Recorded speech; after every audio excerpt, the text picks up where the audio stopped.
الرحمن علم القرآن خلق الإنسان علمه البيان الشمس والقمر بحسبان والنجم والشجر يسجدان والسماء رفعها ووضع الميزان ألا تطغوا في الميزان وأقيموا الوزن بالقسط ولا تخسروا الميزان والأرض وضعها للأنام فيها فاكهة والنخل ذات الأكمام والحب ذو العصف والريحان فبأي آلاء ربكما تكذبان خلق الإنسان من صلصال كالفخار وخلق الجن من مارج من نار فبأي آلاء ربكما تكذبان رب المشرقين ورب المغربين فبأي آلاء ربكما تكذبان مرج البحرين يلتقيان بينهما برزخ لا يبغيان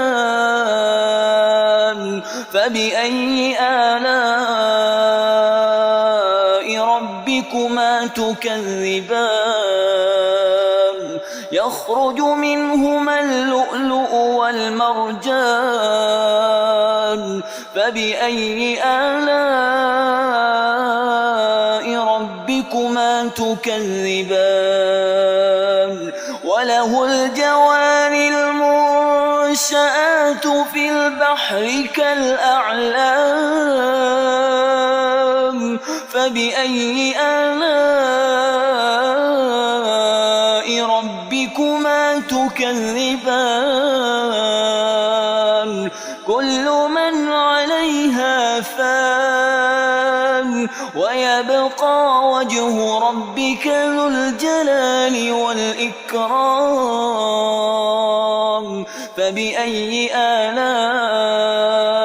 ربكما تكذبان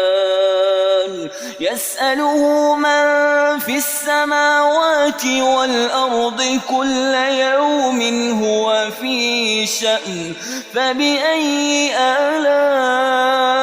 ربكما تكذبان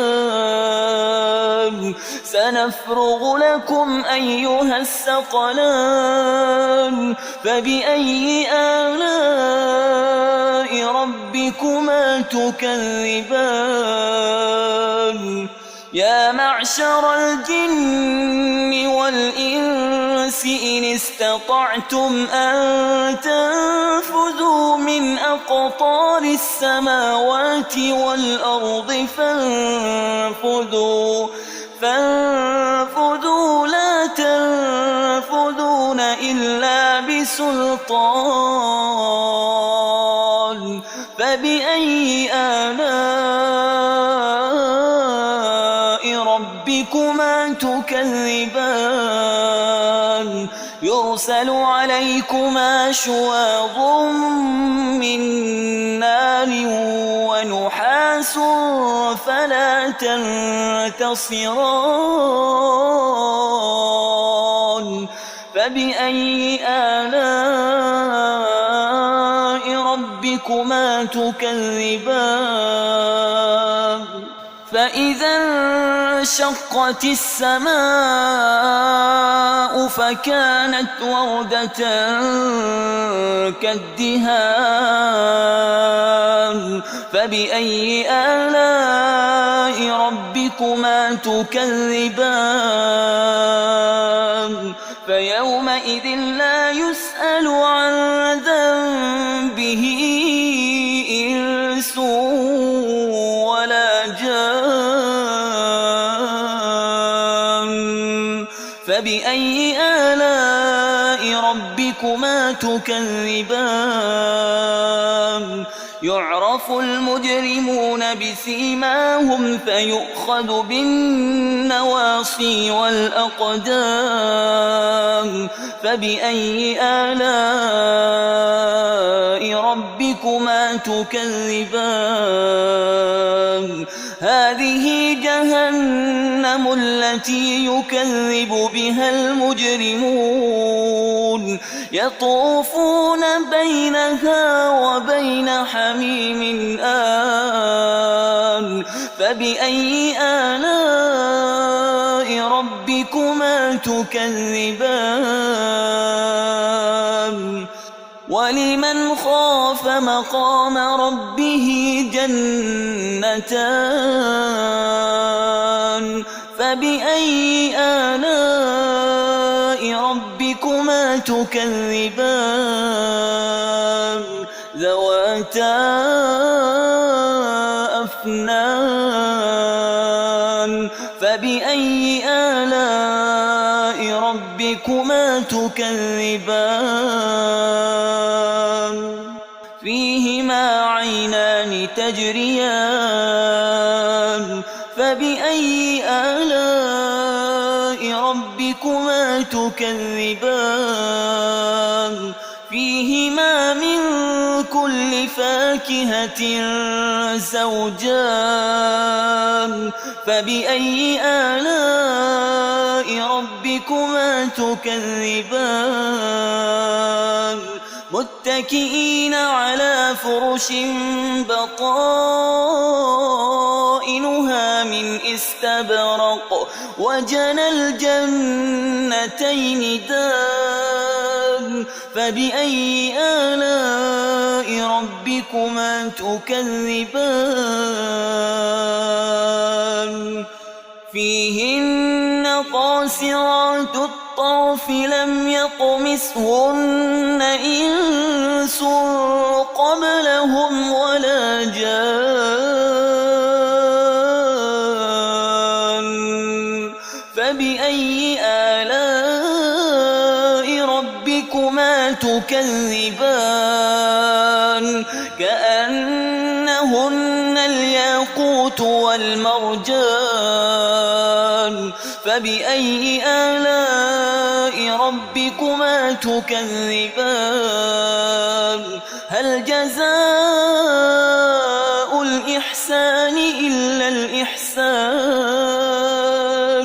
فبأي آلاء ربكما تكذبان ومن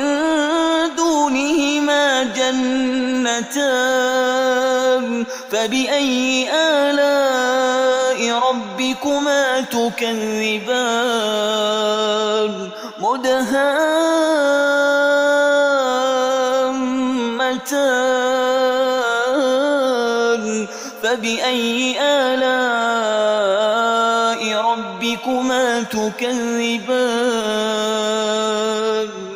فيهما عينان نضاختان فبأي آلاء ربكما تكذبان